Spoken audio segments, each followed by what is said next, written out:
23일 부천에서 국제의료관광 컨퍼런스가 열렸습니다. 지난해에 이어 두 번째인데요. 다양한 국적의 의료 관계자들이 지역에 모여서 중증 환자 진료 방안과 앞서가는 의료 서비스에 대해서 함께 고민하는 자리인데 자세한 내용을 취재기자 연결해서 들어보겠습니다. 네, 이정화 기자, 국제의료관광 컨퍼런스 올해는 어떻게 개최됩니까? 네, 지난해에 이어서 올해도 두 번째로 부천에서 국제의료관광 컨퍼런스가 열립니다. 경기도와 경기관광공사가 주관하는 지역특화 마이스 육성 공모 사업에 2년 연속으로 부천이 선정이 된 건데요. 올해도 지난해와 같이 해외 중증 환자를 국내로 그리고 우리 지역을 유치하는 의료관광의 모델을 대내외적으로 알린다는 데 목적이 있습니다. 이 러시아와 우즈베키스탄 등 모두 5개 나라 의료 관계자들이 부천에 모였는데 지난해 행사는 순천향대 부천병원이 나섰죠. 올해는 가톨릭대 부천 성모병원이 선두에 섰습니다. 이번 컨퍼런스에서는 중증 질환 중심의 국제 진료를 주제로 중증 외국인 환자들이 병원에 원하는 점들, 또 K 방역과 관련된 내용들에 대한 논의를 이어갈 예정입니다.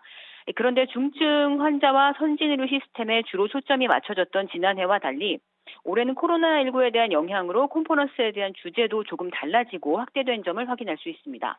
기존의 내용에 더해 올해는 K방역의 우수성과 포스트 코로나 시대의 글로벌 건강관리 방법 등도 주요하게 다뤄집니다. 시당초 행사의 규모는 지난해보다 늘어난 7개국 400여 명 이상이 참가하는 대규모 국제 행사로 기획을 했는데 코로나19라는 변수 때문에 현장 참여 인원은 50명 이하로 제한하고 온라인 생중계를 대신하게 됐습니다. 또 지난해와 마찬가지로 우리나라에 와서 치료를 받으려 하는 국가들이 원하는 것들, 필요로 하는 것들을 파악하는 게 가장 중요한데요.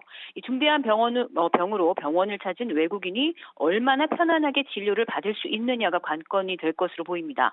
이런 것들의 가장 중요한 게 의사소통인데 이 부천 병원들은 지난 2009년부터 통역 등 외국인 환자 진료 시스템을 운영해 왔고요.